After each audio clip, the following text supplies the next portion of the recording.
독일의 유명한 음악가였던 바흐가 노년이 되어서 시력을 잃게 되었습니다.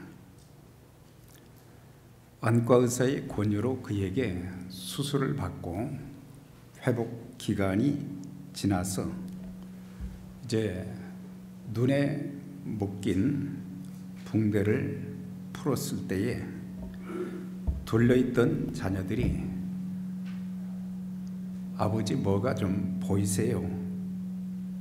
그렇게 물으니까 아무것도 보이지 않는구나, 그렇게 답을 했습니다. 얼마나 낙심이 되며 원망스러웠겠어요. 그럼에도 바흐는 자기의 자녀들을 위로하면서 1729년에 자신이 작곡한 찬송 145장을 부르면서 감사를 표현했습니다.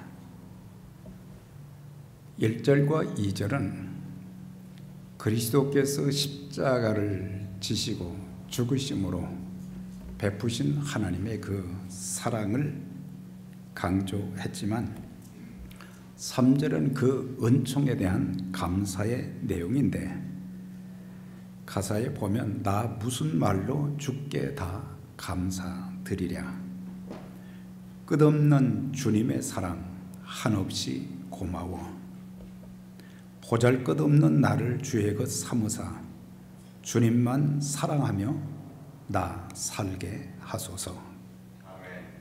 원망할 수밖에 없는 그런 상황에서도 감사의 찬송으로 하나님께 영광을 돌린 하나님의 사람 바흐를 통해서 우리 모두에게도 잔잔한 감동을 안겨줍니다.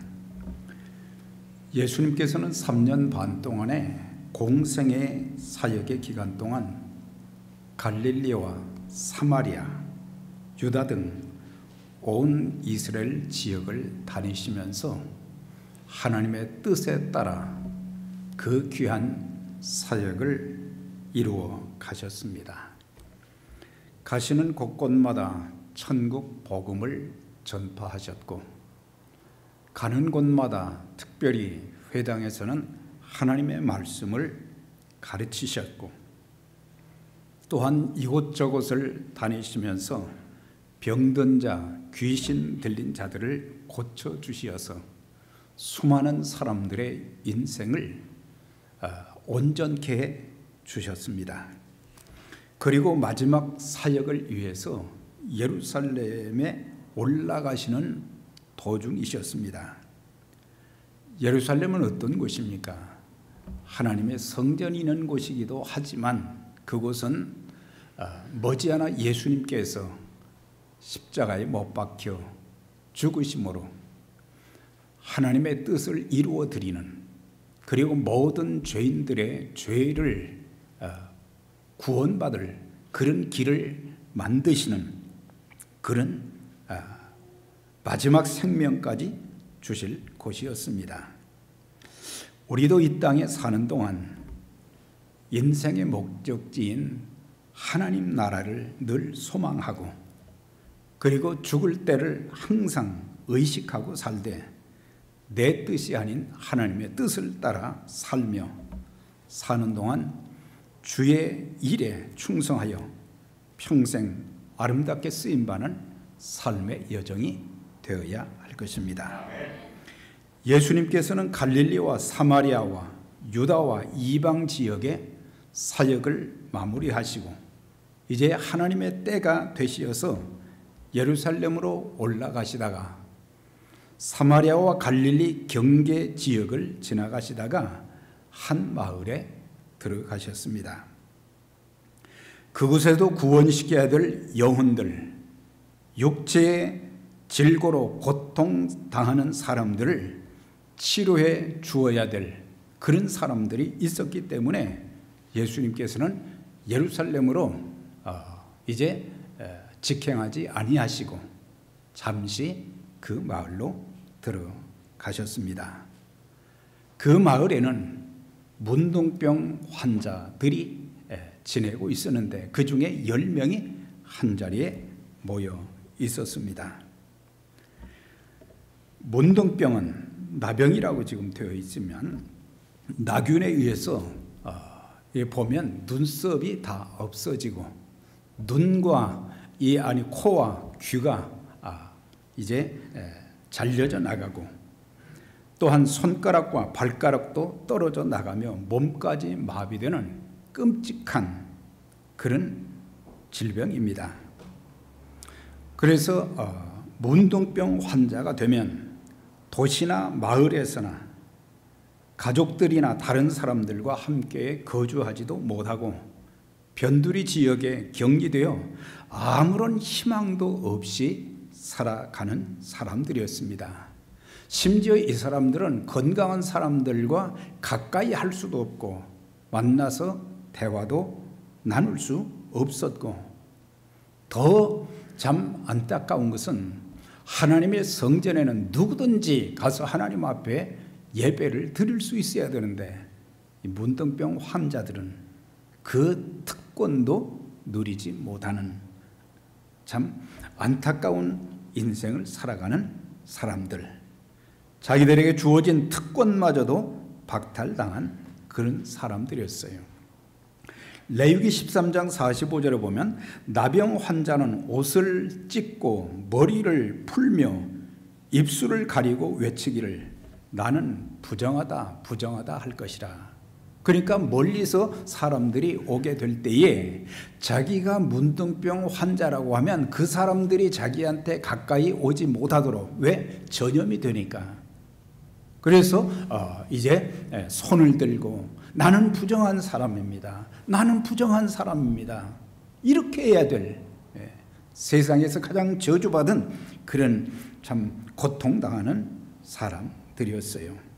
그런데 예수님께서 어느 날 이제 예루살렘으로 가시다가 도중에 이제 그 마을에 들어오셨습니다. 멀리서 마을로 들어오시는 예수님을 발견하고는 그들이 이렇게 외쳤어요. 소리 높여 이르되 예수 선생님이여 우리를 불쌍히 여겨주세요. 네. 그래서 평생 사는 동안 사람들과의 관계도 갖지 못하고 사랑하는 가족들과 더불어 기쁨으로 살지도 못하고 하나님의 성전에 들어가서 예배도 드리지 못하고 절망 가운데 살아가는데 아무도 그들에게 도움을 줄 사람이 없는데 그들은 소문을 들었어요. 예수가 가시는 곳마다 귀신 들려 고통당하는 자들, 또한 질병으로 고통당하는 자들, 삶에 지쳐 허덕이는 그런 사람들을 찾아가시고 그들을 만나주시고 치료해 주시고 은혜를 베풀어 주시고 인생 역전을 이루도록 만들어 주신다는 그 소식을 듣게 된 것입니다. 그래서 예수님께서 저 멀리 오시는데 사실 나병에 걸리면은 이 목소리조차도 제대로 낼 수가 없다고 하는데 그들 10명은 온 힘을 다해서 예수님을 그렇게 사모하는, 예수님의 이름을 부르는 그런 모습을 보게 됩니다.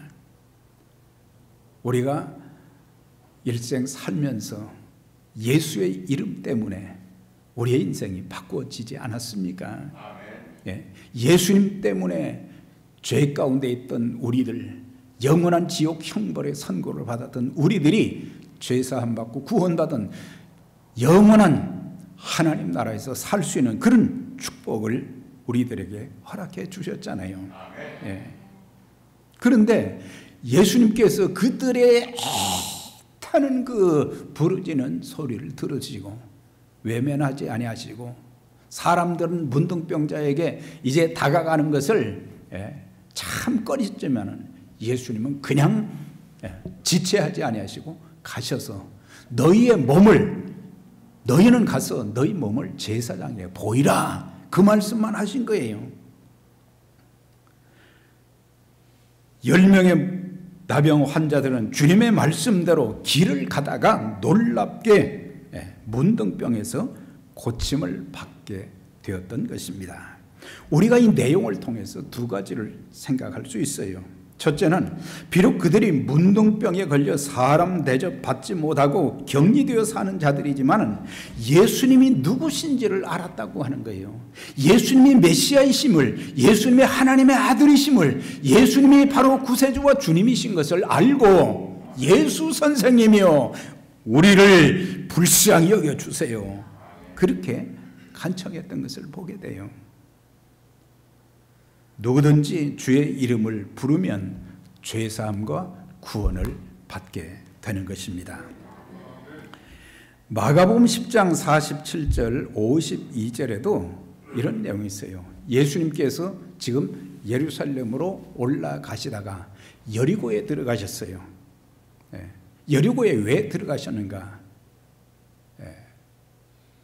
누가복음 19장에 보면 예수님께서는 세리장인 삭개오를 만나기 위해서, 삭개오의 가족들을 구원하시기 위해서 그것으로 들어가신 거예요. 한 영혼이 천하보다 귀하다고 하셨는데 그 영혼들을 하나님이 불쌍히 여기셔서 자신은 비록 이제 십자가를 져야 될 그런 상황이고 고통 가운데 있어야 되고 자기의 생명까지 내놓아야 될 그런 상황 가운데 있으면서도 지옥 갈 영혼들, 하나님을 알지 못하는 그들을 그냥 지나치실 수가 없어서 여리고로 들어가셔서 삭개오를 만나 주시고 그 가족들을 구원해 주시고 그 지역에 사는 사람들에게 하나님의 말씀을 전하셨는데, 그런데 이제 여리고에서 그 사역을 감당하시고 나오시는데 그게 마가복음 10장에 나와 있는 거예요.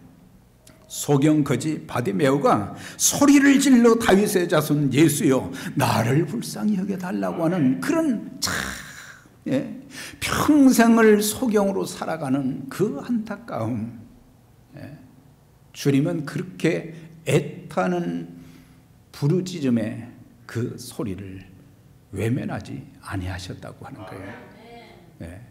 우리가 새벽마다 하나님 앞에 기도할 때 애타는 마음으로 하나님 앞에 부르짖는 그런 기도들이 있습니다. 하나님께서 반드시 그 기도에 응답해 주시고 하나님의 놀라운 역사를 보여주셔서 하나님께 영광 돌리게 만들어 주실 것입니다. 그래서 소경 거지 바디메오가 다윗의 자손 예수여 나를 불쌍히 여겨달라고 할 때에 예수께서 가셔서 하신 말씀이 뭐예요?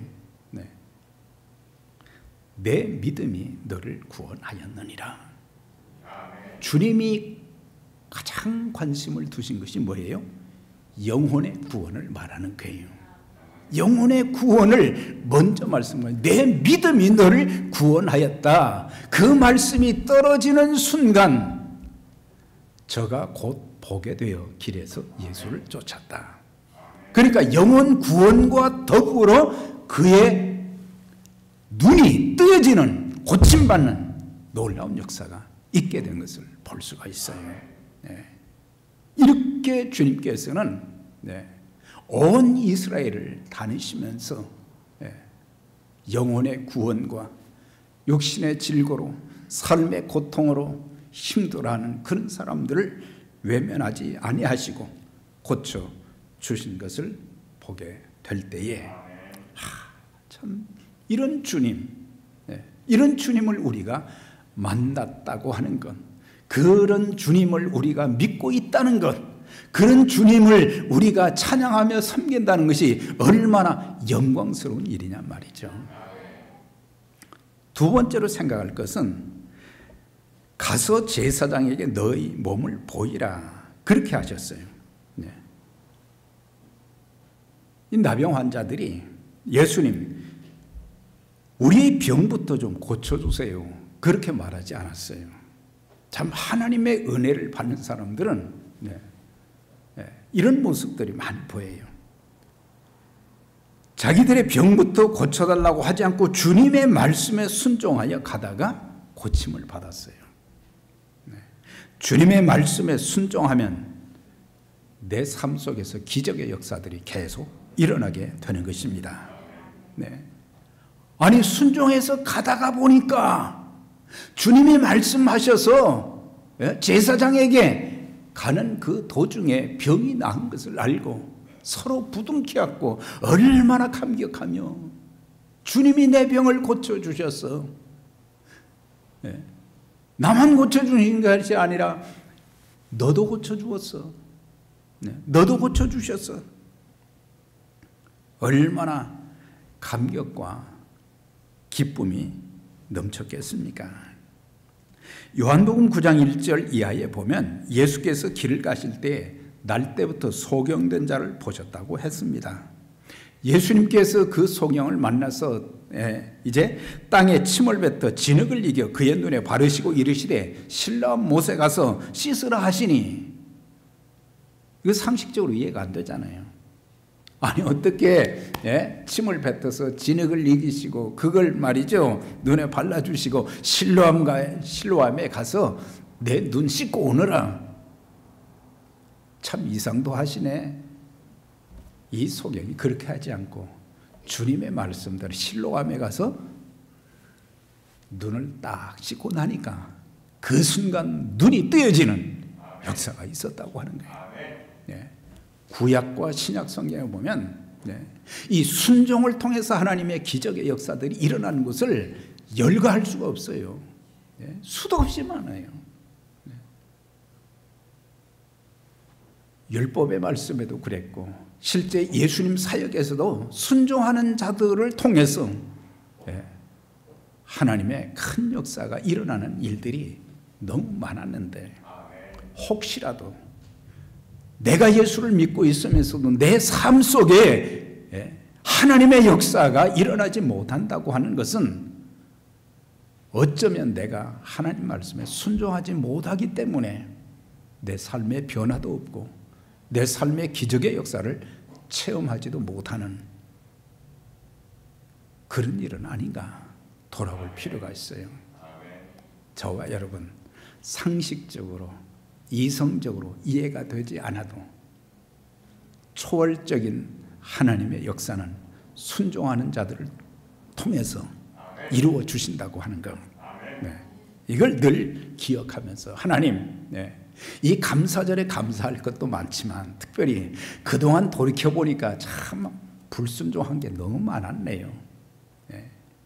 순종하는 삶을 살게 해주세요. 그래서 하나님이 누구신지를, 예수님이 누구신지를, 성령님이 누구신지를, 예수 믿는 자들이 어떤 사람들이라는 것을 나타낼 수 있는 그런 삶이 되도록 해주세요. 그러기 위해서 제가 순종하기를 원합니다. 자, 그러면은 15절에서 17절에 보면은 10명이 나음을 받았어요. 그런데 그 중에 하나가 자기의 나은 것을 보고 큰 소리로 하나님께 영광을 돌리며 돌아와 예수의 발 아래 엎드려 살해하니 저는 사마리아 사람이라. 그러니까 10명 중에 9명은 유대인이고 한 사람은 사마리아인이었어요. 물론 통일왕국 시대에는 전부 그게 갈릴리, 사마리아, 유다 모두 통일왕국에서는 같은 나라였죠. 그런데 나중에 남북이 갈라지고 난 뒤에 북쪽은 아수르에서 멸망하고 그러면서 이방신을 섬기고 그러면서 유대인들은 그들을 이방인으로 불렀어요. 그들과는 상종조차도 하지 않았어요. 그런데 정작 하나님의 성전, 예루살렘 성전이 있는 곳에서 신앙생활했던, 하나님을 섬겼던 그 사람들은 나병이 낫고 난 뒤에 주님 앞에 감사하러 오지도 않았고 하나님께 영광도 안 돌렸다고 그랬어요. 그런데 사마리아 사람은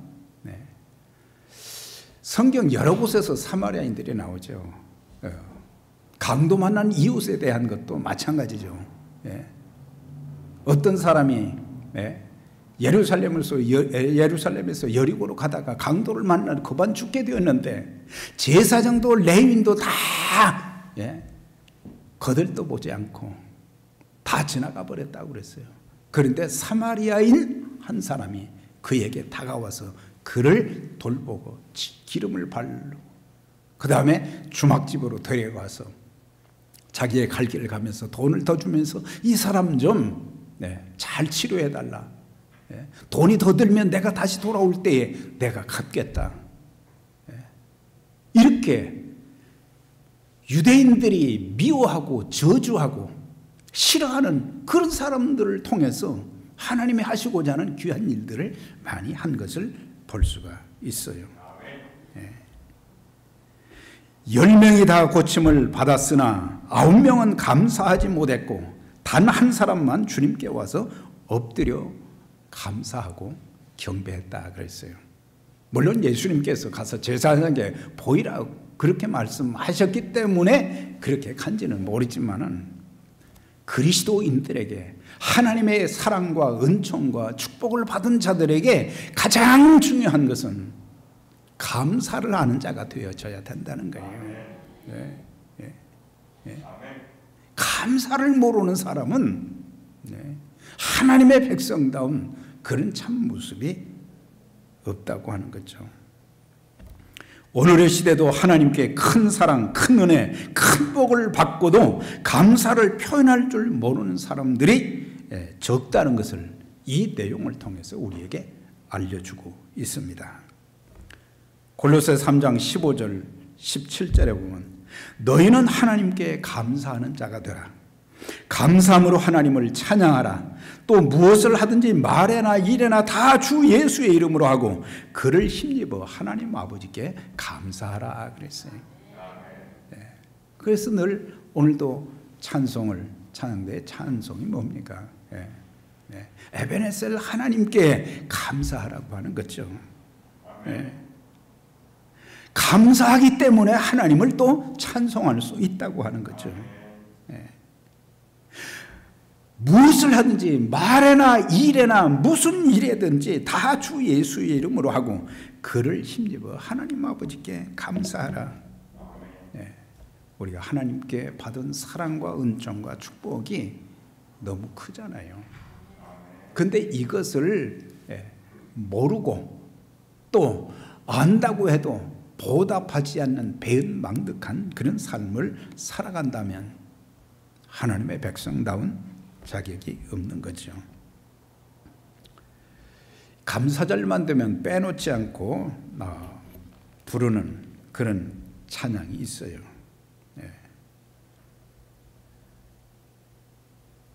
이 노래의 작사자는 하나님께서 자기에게 베풀어 준 그 은혜가 얼마나 큰지를 노래로 표현을 했어요. 날 구원하심 감사, 모든 것 주심 감사, 지난 추억이네 감사, 주 내 곁에 계시네. 향기로운 봄철에 감사, 외로운 가을날 감사, 사라진 눈물로 감사, 나의 영혼 평안해. 응답하신 기도 감사, 거절하심도 감사, 해처럼 높으신 감사, 모든 것 채우시네. 아픔과 기쁨도 감사, 절망 중 위로 감사, 측량 못할 은혜 감사, 크신 사랑 감사해. 이건 노래를 불러야 더 은혜가 되는데 참 보면은 하나님의 그 측량할 수 없는 그 사랑, 이걸 생각하면은 모든 것이 감사하고, 특별히 예배도 감사하고 찬송도 감사 찬송을 많이 부르고 우리의 입술에서 늘 나오는 말이 감사에 인색하지 않는 여러분들 되시기 바랍니다. 늘 감사해. 하나님 아버지께도 감사할 뿐만 아니라 우리의 육신의 부모님께도 감사할 줄 알아야 되는 거예요. 자녀들의 기본 도리는 자식들이 부모에 대한 감사를 잊지 않는 것.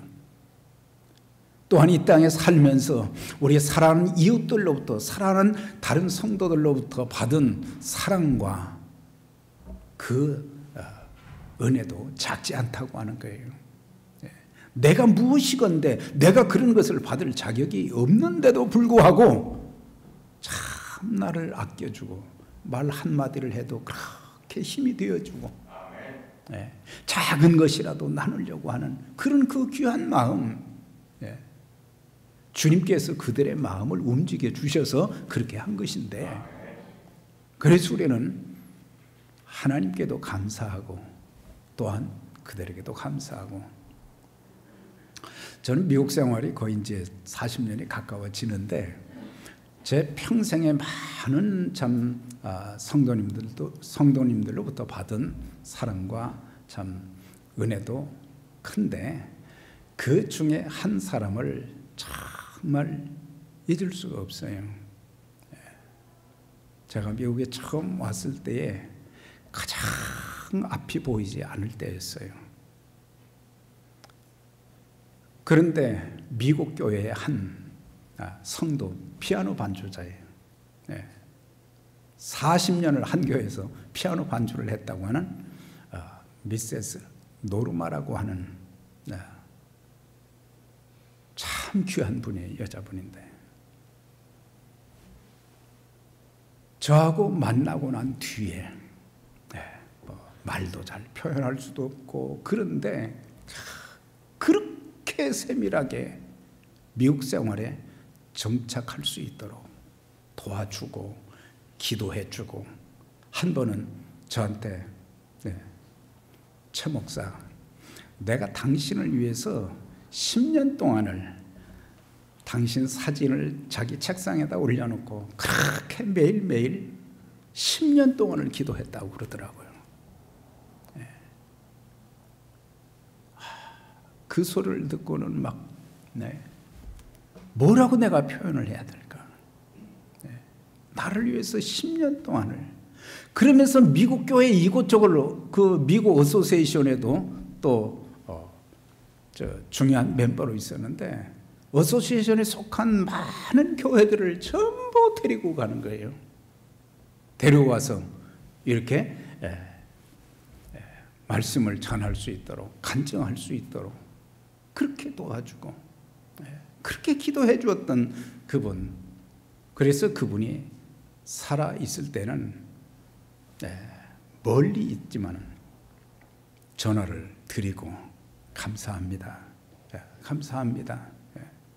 그랬더니 나에게 감사하지 말고 하나님께 감사하고 그러라고 저한테 했는데, 이제는 하나님 나라에 참 가셨는데 제 평생 잊을 수 없는 그 귀한 분.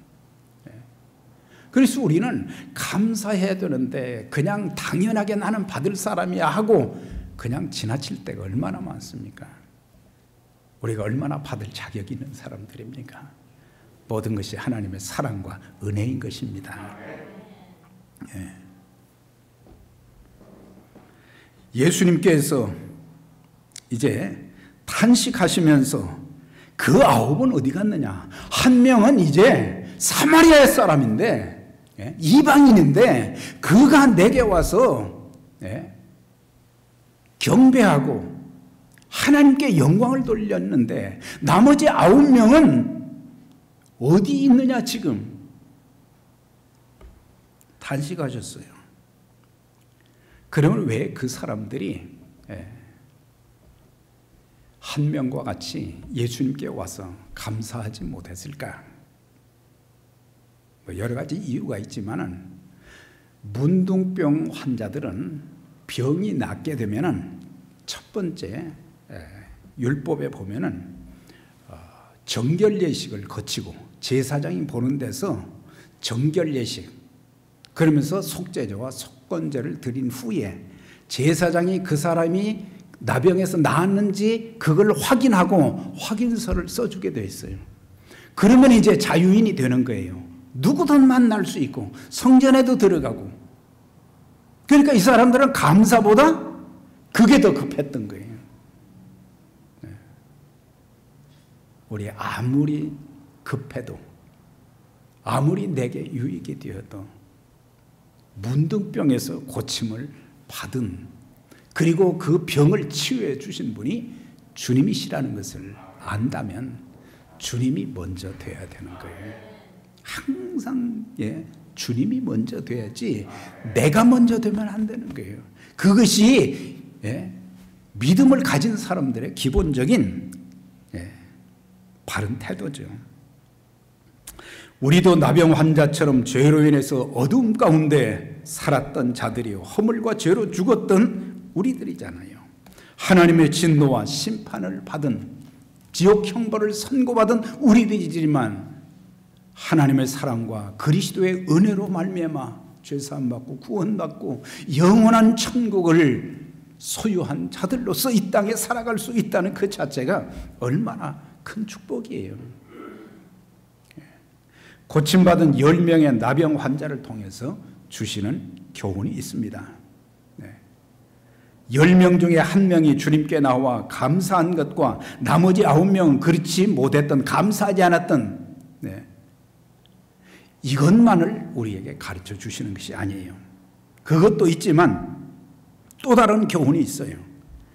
그것은 인류의 구원자이신 예수께서 이 땅에 오셔서 모든 죄인들의 죄를 다 짊어지시고 십자가에 죽으시고 부활하심으로 구원의 길을 열어주셨지만, 예수님을 구주와 주님으로 영접하여 구원의 길로 들어가는 자들이 많지 않다는 것을 가르쳐 주고 있어요. 하나님은 모든 죄사함 받을 수 있는 길도 열어주셨고, 천국 갈 수 있는 그런 길도 열어주시고, 모든 길을 다 열어두셨지만 사람들은 그걸 깨닫지 못하고 자기의 삶에 너무 바쁘다고 하는 거예요. 자기 일에 더 많은 관심이 있다고 하는 거예요. 주님께서 탄식하신 이유가 감사하다는 소리를 듣지 않았기 때문에 그게 아니에요. 9명은 주님을 만나서 육체적인 질병은 고침받았지만 영적인 문제, 곧 구원은 받지 못했다고 하는 사실이에요. 9명은 육체적 나병은 치유받았지만 주님과의 생명적인 관계에는 맺지를 못한 거예요. 영혼이 구원받지 못한 건강한 육체는 결국 하나님의 일에 쓰임 받을 수도 없을 뿐만 아니라 그 육체를 가지고는 우리가 하나님 앞에 갈 수가 없는 것입니다. 우리는 믿음으로 갈 수 있습니다. 하나님께서 주신 그 귀한 사역을 위해서 충성한 그 헌신을 가지고 우리가 하나님 앞에 설 수 있는 거예요. 본문의 내용은 믿음과 구원이 연관되어 있음을 알려주고 있습니다. 이 이방인 외에는 하나님께 영광을 돌리러 온 자가 없느냐 하시고 그에게 이르시되 일어나 가라, 내 믿음이 너를 구원하였느니라 그랬어요. 주님께서는 믿음을 강조하시고 구원을 강조하신 거예요. 그러니까 우리가 이 땅에 살면서 건강한 육체, 부자로 살고 권력 가지고 살고, 그것보다 중요한 것은 하나님은 거기에 큰 관심이 없고 하나님이 주신 건강, 생명, 이걸 가지고 하나님의 일에 어떻게 쓰임받으며 살았는가, 그것을 더 주의 깊게 보신다고 하는 거예요. 주님께서 사마리아인을 왜 이방인이라고 하셨어요? 16절에 보니까 예수의 발 아래 엎드려 감사하니 그는 사마리아 사람이라. 그래서 사마리아 사람을 이방인이라 그랬어요. 왜 그렇게 부르셨을까? 이는 혈통을 자랑하는 유대인들은 우리가 아브라함의 자손이다. 그런데 아브라함의 자손이라면 아브라함이 가졌던 믿음도 가지고 있어야 되잖아요. 믿음도 없는 사람들이 우리는 아브라함의 자손들이다, 그 자랑거리가 아니라는 거죠. 그러니까 유대인들은 항상 혈통을 강조한 거죠.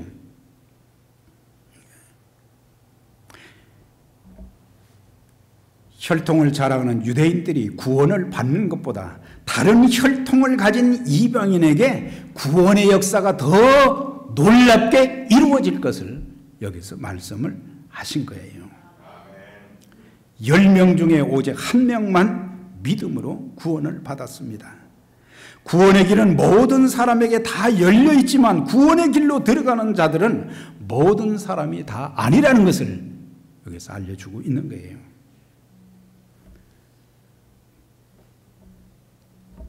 사랑하는 여러분, 우리 모두 하나님께 받은 은혜가 얼마나 크고 많습니까? 죄로 인해 영적인 문둥병자 된 자들이 예수의 보혈로 깨끗하게 씻김을 받았고 하나님의 자녀가 되고 영생 복을 받았습니다. 다윗은 그런 고백을 했어요. 내 영혼아 여호와를 송축하며 그 모든 은택을 잊지 말지어다. 그걸 강조하면서 내 모든 죄를 사해 주셨다. 내 모든 병을 고쳐주셨다. 내 생명을 파멸해서 건져주시고 사랑과 자비를 베풀어 주셨고 내 소원을 만족해 해주셨다. 이렇게 많은 은총을 베풀어 주셨는데 그 은혜를 잊지 말고 좀 살자. 다윗의 소원만이 아닌 하나님께서 베푸신, 하나님께서 우리에게도 말씀하신 거예요. 내게 베풀어 준 그 은혜를 잊지 말라. 그렇게 말씀하시는 거예요. 시편 116편 12절에도 내게 주신 모든 은혜를 내가 여호와께 무엇으로 보답할까? 이건 하나님의 은혜를 깨달은 사람들이 하는 일들이에요. 우리 모두 하나님께서 베풀어 주신 그 은혜를 기억하고 감사하면서 일평생 사는 동안 건강한 믿음, 건강한 육체, 하나님께서 주신 은사와 재능을 가지고 물질을 가지고 하나님이 기뻐하시는 일에 아름답게 쓰임받아서 많은 영혼을 살리고 하나님께서 우리에게 부여하신 그 귀한 사명을 잘 감당하는 축복된 하나님의 사람들이 다 되시기를 주의 이름으로 축원합니다.